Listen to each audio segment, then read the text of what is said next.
നമസ്കാരം.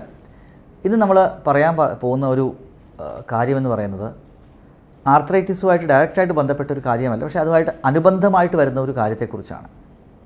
അപ്പം ആർത്രൈറ്റിസ് രോഗികൾ പണ്ട് കാലത്ത് നമുക്കറിയാം 2000 മുമ്പ് 1990-ലും 80-കളിലുമൊക്കെ ഇവരുടെ മരുന്നുകളൊന്നും ഇല്ലാത്തത് കൊണ്ട് ഇവർ പലപ്പോഴും ഇപ്പോൾ റുമറ്റോയ്ഡ് ആർത്രൈറ്റിസ് ആണെങ്കിൽ തന്നെ 4-5 വർഷത്തിന് ശേഷം ക്രിപ്പിൾഡായി വിരലുകളൊക്കെ വളഞ്ഞ് ഒരു 10-12 വർഷം കഴിയുമ്പോൾ അവർ ഇരിപ്പാകുന്ന ഒരു സിറ്റുവേഷൻ ഉണ്ടായിരുന്നു. ഒരു 10, 30, 40, 50 കൊല്ലത്തിന് മുമ്പുള്ള കാര്യമാണ് ഞാൻ പറയുന്നത്. പക്ഷേ ഇപ്പോൾ അങ്ങനെയല്ല. റുമറ്റോയ്ഡ് ആർത്രൈറ്റിസ് ആണെങ്കിലും SLE ആണെങ്കിലും എല്ലാ അസുഖമുള്ളവരും ലോങ് ടേം നന്നായിട്ട് 98-99% ആളുകൾക്കും ഒരു കുഴപ്പമില്ലാതെ മുന്നോട്ട് പോകുന്ന രീതിയിലേക്ക് തെറാപ്പി അഡ്വാൻസ് ചെയ്തിട്ടുണ്ട്. മരുന്നും ശാസ്ത്രശാസ്ത്രത്തിലും ഡെവലപ്പ് ചെയ്തിട്ടുണ്ട്. സോ അപ്പോൾ ഇപ്പോൾ നല്ല ട്രീറ്റ്മെൻറ്റ് അവൈലബിൾ ആണ്. രോഗികൾ സാധാരണ ജീവിതം നയിക്കുന്നു. അങ്ങനെ വന്നപ്പോഴാണ് നമ്മൾ ഒരു പുതിയ കാര്യം കഴിഞ്ഞ ഒരു 4-5 വർഷം എന്ന് പറഞ്ഞാൽ 10-15 വർഷമായിട്ട് നമുക്കറിയാവുന്ന കാര്യമാണ്. അത് 4-5 വർഷമായിട്ടാണ് കൂടുതലായിട്ട് അതിനെക്കുറിച്ച് സ്റ്റഡീസൊക്കെ വന്നത്. ഈ റുമറ്റോയ്ഡ് ആർത്രൈറ്റിസും SLE ഉള്ള പേഷ്യൻസിന് ഹാർട്ട് അറ്റാക്കിൻ്റെ റിസ്ക് ബാക്കിയുള്ളവരെക്കാൾ ഡെഫിനറ്റ്ലി കൂടുതലാണെന്ന് നമുക്ക് മനസ്സിലായി. അത് SLEയിലാണെങ്കിൽ അതൊരു അവരുടെ പ്രായത്തിനനുസരിച്ചുള്ള ആളുകളായിട്ട് നോക്കുമ്പോൾ വളരെ കൂടുതലാണ്. 20-30 ഇരട്ടിയാണ്. റുമറ്റോയ്ഡ് ആർത്രൈറ്റിസിലാണ് 3 ഇരട്ടിയാണ്. ആങ്കൈലോസിങ് സ്പോണ്ടിലൈറ്റിസ്, അതായത് നട്ടലിനെ ബാധിക്കുന്ന വാതരോഗത്തിലാണെങ്കിൽ 3 മുതൽ 4 ഇരട്ടിയാണ്. അപ്പം ഇതെല്ലാം ഇരട്ടിയാണ് കേട്ടോ, ശതമാനം കൂടുതൽ ഇരട്ടി, അതായത് 300-400% ഇൻക്രീസാണ്. അപ്പം നമ്മളെന്താ ചെയ്യേണ്ടത്? ഹാർട്ട് അറ്റാക്കിന് നമുക്ക് പ്രിവെൻറ്റ് ചെയ്യണം. അതിനെന്താ ഒരു ഏറ്റവും പ്രധാനപ്പെട്ട കാര്യം ഇങ്ങനെയുള്ളവരിൽ അവരുടെ അസുഖം കൃത്യമായിട്ട് കൺട്രോൾ ചെയ്യുക എന്നുള്ളതാണ്. അത് പലപ്പോഴും നമ്മുടെ വേദന കുറയ്ക്കാൻ നല്ല റുമറ്റോളജിസ്റ്റിൻ്റെ ഫോളോ അപ്പിലാണെങ്കിൽ അസുഖം പൂർണ്ണമായിട്ടും കൺട്രോൾ ആക്കാനുള്ള മരുന്നുകൾ ഇപ്പോൾ അവൈലബിൾ ആണ്. 99% ആളുകളിലും അസുഖം പൂർണ്ണമായിട്ടും കൺട്രോൾ ചെയ്യാൻ അത് വരുത്താൻ നമുക്ക് സാധിക്കും. പക്ഷേ അതിനേക്കാളും ഇമ്പോർട്ടൻ്റ്, അതോടൊപ്പം തന്നെയുള്ള വളരെ ഇമ്പോർട്ടൻ്റ് ആയിട്ടുള്ള ഒരു കാര്യമാണ് കൊളസ്ട്രോൾ. പലപ്പോഴും ആർത്രൈറ്റിസ് ഉള്ള ആളുകൾ ചെക്ക് ചെയ്യാത്തൊരു കാര്യമാണ് ലിപ്പിഡ് പ്രൊഫൈൽ ചെയ്യുക എന്ന് പറയുന്നത്. ഒരു എസ്പെഷ്യലി അത് ലിപ്പിഡ് കൊളസ്ട്രോൾ ചെക്ക് ചെയ്ത് നോക്കണം. എപ്പോഴാണ് നോക്കേണ്ടത്? ആദ്യം ഒരു 6 മന്ത്ലി എങ്കിലും ചെയ്യണം. വൺസ് എ ഇയർ ഡെഫിനറ്റ് ആയിട്ട് ചെയ്യണം. കൊളസ്ട്രോൾ ഇപ്പോൾ ഫാമിലി ഹിസ്റ്ററി ഉണ്ട്, ഫാമിലി വേറെ ആരെങ്കിലും കൊളസ്ട്രോൾ ഉണ്ട്, അല്ലെങ്കിൽ ഫാമിലിയിൽ വേറൊരാൾക്ക് ഹാർട്ട് അറ്റാക്ക് വന്നിട്ടുണ്ട്, അങ്ങനെയുള്ളവർ ഡെഫിനറ്റ്ലി കഴിയുന്നതും വേഗം അത് കൊളസ്ട്രോൾ ചെക്ക് ചെയ്ത് നോക്കണം. ഫാസ്റ്റിംഗ് ലിപ്പിഡ് പ്രൊഫൈലാണ് നമ്മൾ ചെയ്യേണ്ടത്. ഫാസ്റ്റിങ്ങിൽ ചെയ്യുമ്പോൾ LDL ആണ് നമ്മൾ ഏറ്റവും കൂടുതലായിട്ട് ഇമ്പോർട്ടൻസ്. LDL എന്ന് പറയുന്നതാണ് ഹാംഫുൾ പ്രോട്ടീൻ എന്ന് പറയുന്നത്. LDL ഉണ്ട്, HDL ഉണ്ട്. അപ്പം LDL ആണ് നമ്മൾ ഏറ്റവും ഇമ്പോർട്ടൻ്റ് ആയിട്ട്, ഏറ്റവും മോശം കൊളസ്ട്രോൾ എന്ന് പറയുന്നത് LDL ആണ്. LDLൻ്റെ ലെവൽ അത് 100 താഴെ കൊണ്ടുവരിക, അതാണ് നമ്മൾ പറയുന്നത്. 70 നല്ലതാണ്, 100-ലെങ്കിലും താഴെ കൊണ്ടുവരിക. പക്ഷേ പലപ്പോഴും 150-200 ഉള്ള ആളുകൾക്ക് മരുന്നുകൾ കഴിക്കേണ്ടിയും വന്നേക്കാം.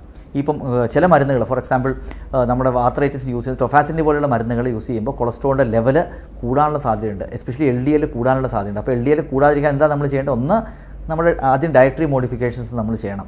ഡയറ്റ് നന്നായിട്ട് നോക്കുക. 2, എക്സർസൈസ് ചെയ്യുക. രാവിലെ എഴുന്നേറ്റ് അരമണിക്കൂറെങ്കിലും നടക്കുക. ഒരു നല്ല രീതിയിൽ വാമപ്പ് ചെയ്യുക, നല്ല രീതിയിൽ നടക്കുക. കുറച്ച് ചെറുപ്പക്കാരാണെങ്കിൽ ഓടുക. കുറച്ച് ഓടിക്കഴിഞ്ഞാലും എക്സസൈസ് ചെയ്ത് കഴിഞ്ഞാൽ, ഇപ്പോൾ ആർത്രൈറ്റിസ് ഉള്ളവർക്ക് അസുഖം കൺട്രോൾ ആണെങ്കിലും ഓടുന്നതിനൊന്നും കുഴപ്പമില്ല.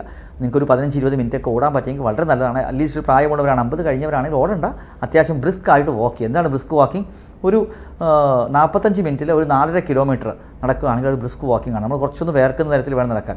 അല്ലെങ്കിൽ ഫാസ്റ്റായിട്ട് നടന്ന് നമുക്ക് കുറച്ചൊരു നമ്മുടെ ഹാർട്ട് റേറ്റ് കൂടുന്ന രീതിയിൽ വേണം നടക്കാൻ. ഈ കാര്യങ്ങളൊക്കെ ചെയ്തിട്ടും LDL താഴത്തോട്ട് വരുന്നില്ല, 100 താഴത്തോട്ട് വരുന്നില്ല എന്നുണ്ടെങ്കിൽ ഡെഫിനറ്റ്ലി നിങ്ങൾക്ക് ഗുളികകൾ കഴിക്കേണ്ടി വന്നേക്കാം.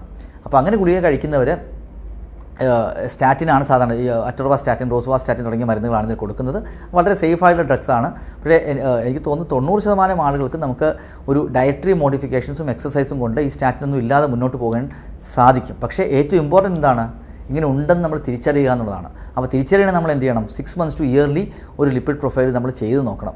അതുപോലെ ലിപ്പിഡ് പ്രൊഫൈൽ പോലെ വളരെ ഇമ്പോർട്ടൻ്റ് ആയിട്ടുള്ള കാര്യമാണ് നിങ്ങളുടെ BMI എന്താണെന്നും അതിൻ്റെ ഒരു ഇമ്പോർട്ടൻസ് എന്താണെന്ന് വേറെ ദിവസം ഞാൻ വീഡിയോ ചെയ്യാം. നമ്മുടെ വണ്ണത്തിൻ്റെ ഒരു അളവാണിത്. കേരളത്തിലൊക്കെ വളരെ കൂടുതൽ നമ്മുടെ അബ്ഡോമിനൽ ഫാറ്റ്, വയറിലുള്ള ഫാറ്റ് കൂടുകയും കൊഴുപ്പടിയുകയും ഒരു മെറ്റബോളിക് സിൻഡ്രോം പോലെയുള്ള കാര്യങ്ങൾ ഉണ്ടാകുകയും ചെയ്യുന്നുണ്ട്. അത് നമ്മുടെ ആർത്രൈറ്റിസ് രോഗികൾക്ക് കാരണം അവർക്ക് നടക്കാൻ പറ്റാത്തത് കൊണ്ടും അവർക്ക് പല കാര്യങ്ങൾ കൊണ്ടും അവർക്ക് എന്താ സംഭവിക്കുന്നത്? ഇവർക്കും ഈ ഒരു മെറ്റബോളിക് സിൻഡ്രോം ഉണ്ടാകുന്നുണ്ട്.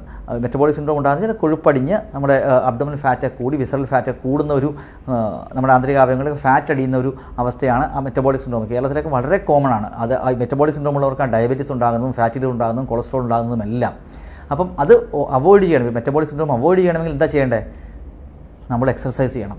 നമ്മുടെ ഫുഡ് കറക്റ്റായിട്ട്, കലറി കണ്ടൻറ്റ് കറക്റ്റായിട്ട്, ന്യൂട്രീഷൻ കറക്റ്റായിട്ട് നമ്മൾ മെയിൻറ്റെയിൻ ചെയ്തുകൊണ്ട് പോകണം. നമ്മളൊന്ന് മനസ്സിലാക്കുക, ആർത്രൈറ്റിസ് രോഗികൾക്ക് ഹാർട്ട് അറ്റാക്കിൻ്റെ റിസ്ക് കൂടുതലാണ്. അത് പ്രിവെൻറ്റ് ചെയ്യാൻ എന്ത് ചെയ്യാം? ഏറ്റവും ആദ്യം ചെയ്യേണ്ടത് നമ്മൾ എക്സസൈസ് ചെയ്യുക, റെഗുലറായിട്ട് എക്സസൈസ് ചെയ്യുക.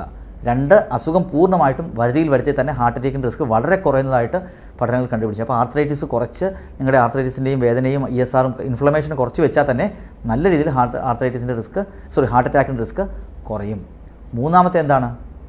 നമ്മൾ ആഹാരത്തിൽ ശ്രദ്ധിക്കുക.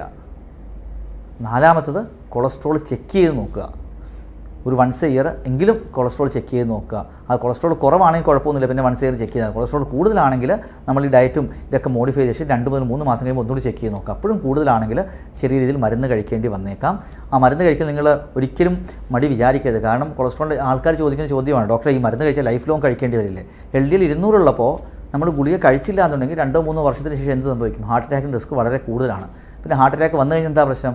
ഈ കൊളസ്ട്രോളിൻ്റെ ഗുളികയ്ക്ക് പകരം 4, 5, 6 ഗുളികൾ, ഒരു ആസ്പിരിൻ ഗുളികയും പിന്നെ മെറ്റോപ്രലോളും പിന്നെ 2-3 ഗുളികളും ചിലപ്പം വേറെ കഴിക്കേണ്ടി, അതിൻ്റെ കൂടെ ചിലപ്പോൾ ഒരു സ്റ്റെൻറ്റ് വരും, ചിലർക്ക് അത് ബൈപ്പാസ് ചെയ്യേണ്ടി വന്നേക്കാം.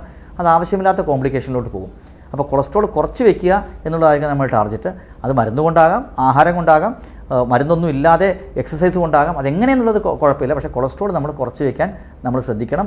എസ്പെഷ്യലി ഇപ്പോൾ ഒരു ആർത്രൈറ്റിസ്, ഡയബറ്റീസ് ഉള്ളവരാണെങ്കിൽ LDL കുറച്ചുകൂടി 70 താഴെ വയ്ക്കുന്നതായിരിക്കും ഏറ്റവും നല്ലത്. അപ്പോൾ അറ്റ്ലീസ്റ്റ് ടാർഗറ്റ് ചെയ്യുക LDL 100 താഴെ, ആ ചീത്ത കൊളസ്ട്രോൾ അത് 100 താഴെ വെക്കാനായിട്ട് നമ്മൾ ശ്രമിക്കണം. അതെങ്ങനെയാണെന്നുള്ളത് ഓരോരുത്തരുടെയും കൊളസ്ട്രോളിൻ്റെ ലെവൽ. ഫോർ എക്സാമ്പിൾ ഒരാൾക്ക് LDL 130 ഉള്ളൂ എങ്കിൽ ചിലപ്പോൾ എക്സസൈസും ഫുഡും കൊണ്ട് നമുക്ക് കൺട്രോൾ ചെയ്ത് കൊണ്ടുവരാൻ പറ്റും. പക്ഷേ ഒരാളുടെ LDL 200 ഉണ്ട്, 250 ഉണ്ട്, അയാൾക്ക് 35-36 വയസ്സേ ഉള്ളൂ, ഫാമിലിയിലായിട്ടും ഹാർട്ട് അറ്റാക്കിൻ്റെ റിസ്ക് ഉണ്ടെങ്കിൽ കൊളസ്ട്രോളിൻ്റെ ഗുളിക കഴിച്ച് തുടങ്ങുന്നത് തന്നെയാണ് എപ്പോഴും നല്ലത്. അപ്പോൾ ഓരോരുത്തരുടെ ശരീര രീതി അനുസരിച്ചും ഓരോരുത്തരുടെ പ്രായവും എത്ര ലെവലിലാണ് LDL നിൽക്കുന്നത് അനുസരിച്ചിട്ടാണ് അത് ഡയറ്റ് കൊണ്ട് പറ്റുമോ, അതോ എക്സസൈസ് കൊണ്ട് പറ്റുമോ, മരുന്ന് കൊണ്ട് പറ്റുമോ, അതോ മൂന്നും വേണ്ടി വരുമോ എന്നുള്ളത് നമ്മൾ തീരുമാനിക്കുന്നത്. ഒരിക്കലും മരുന്ന് കൊണ്ട് മാത്രം പോകരുത്. മരുന്നിൻ്റെ കൂടെ ഡയറ്റും വേണം, എക്സസൈസും വേണം.